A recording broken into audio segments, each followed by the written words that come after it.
The 2017 Power Rangers movie destroyed the great opportunity we had to see a Power Rangers movie worthy of our admiration and took many of us by surprise since it was a movie out of the canon, meaning that it had nothing to do with the TV series. For example, with the Turbo movie, many were already expecting a movie, even with the 1995 movie, even though it was not part of the canon. Even so, it was more expected since Power Rangers was just starting, and it was almost obvious that they had to make a movie. Also, in the 95 movie they used the same actors that were in the series at the time. This 2017 movie had some good things and some things that were a total flop. The first thing I can say is that the makers of this movie really didn't know their audience. Even though it had some fan service, there were some things that really annoyed the fans, even annoying the original Power Rangers actors themselves. We can start with the good things, and even though the movie was not a total success, it still has things to be thankful for as fans. The first thing we can be thankful for is having used a piece of the Mighty Morphin theme song. That was a moment that brought the old fans to relive all their childhood because, although you can listen to this song at home at any time, it is very different to be able to listen to it in the cinema. Another good thing is the special effects, which in my opinion were very well done. This was to be expected since we are talking about a movie that was released in 2017 and not in 1995.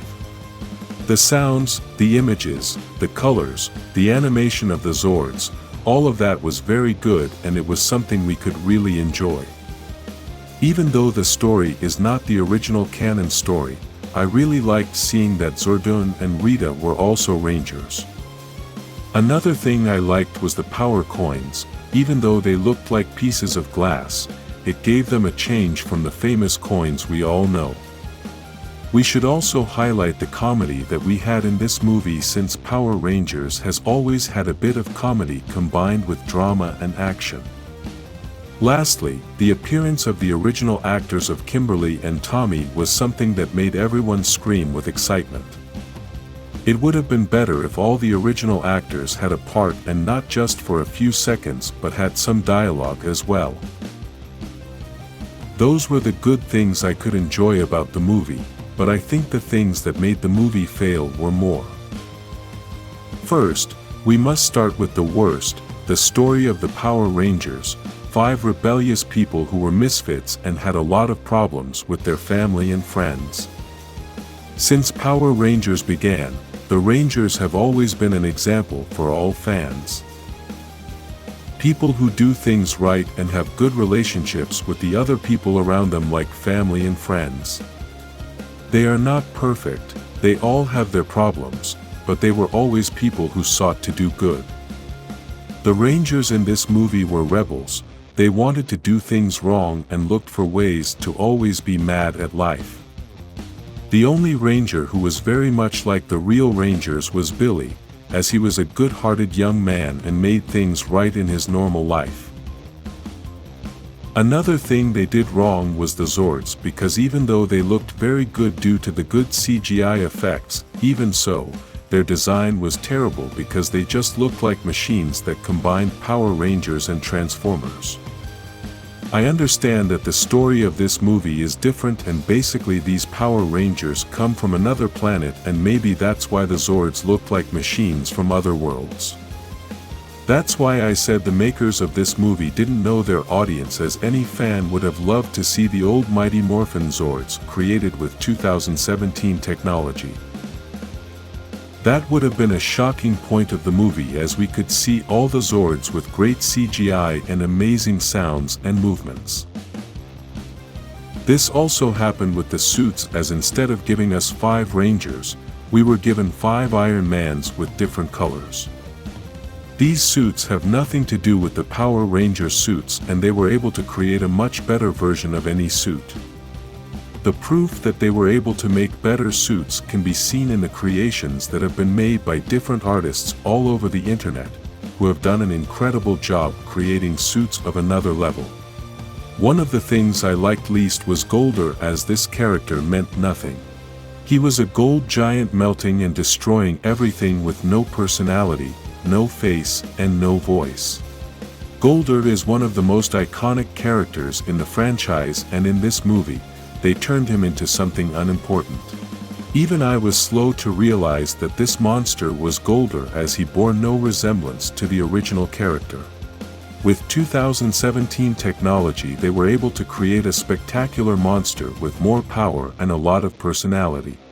In the TV series, the monsters always have a lot of personality, and this is what makes them unforgettable and unique enemies. This great personality was given to Rita, as she was one of the few good things the movie had. Rita's costume was spectacular, and the gold cane was impeccable, plus the deformation of her face made her look evil and dangerous. One of the things that bothered me the most about this movie was Zordon's personality, as here he was made to look selfish at the beginning of the movie. We never saw him as a wise teacher guiding the Rangers, but instead, at the beginning he wanted to come back to life no matter what sacrifice he had to make. Even though Zordon later sacrifices himself and helps Billy come back to life, still, I think it was too late and Zordon's image was tarnished. I think the 2017 movie was a good attempt, but for me it was a big failure, because if we compare it to the 1995 movie, which didn't have the technology that was in place in 2017 and which is also not canon, we can see how amazing that first movie was, even though it was made in 1995. If we make a brief comparison between these two movies, we can notice that the success of the 1995 movie was because they always kept the essence of Power Rangers, and although it had some advantages because they used the same actors of the series, there are other things that the 2017 movie could have used as well. An example of this is the number of villains, since Power Rangers has always been known for having a lot of secondary villains, and in the 2017 movie, we only saw Rita. Although there were also all the soldiers and the Golden Giant, the reality is that none of them had dialogue, so they are simple extra characters without so much importance. In the 1995 movie we had many secondary villains, and this stimulated the interaction between all of them, which achieved greater entertainment for the viewer. These are simple criticisms in order to evaluate a product that actually would have worked very well as a normal sci-fi movie, but doesn't work to represent Power Rangers. If Hasbro still wants to create a reboot using the same path that the 2017 movie had, then they should improve all of these things so that it can be a successful new universe. I think the best combination would be to have elements from the 2017 movie and elements from the 1995 movie. Using the best of both versions, I think they can create a perfect reboot. Write in the comments your reviews on the 2017 movie, like this video, and subscribe to this channel for more Power Rangers movies.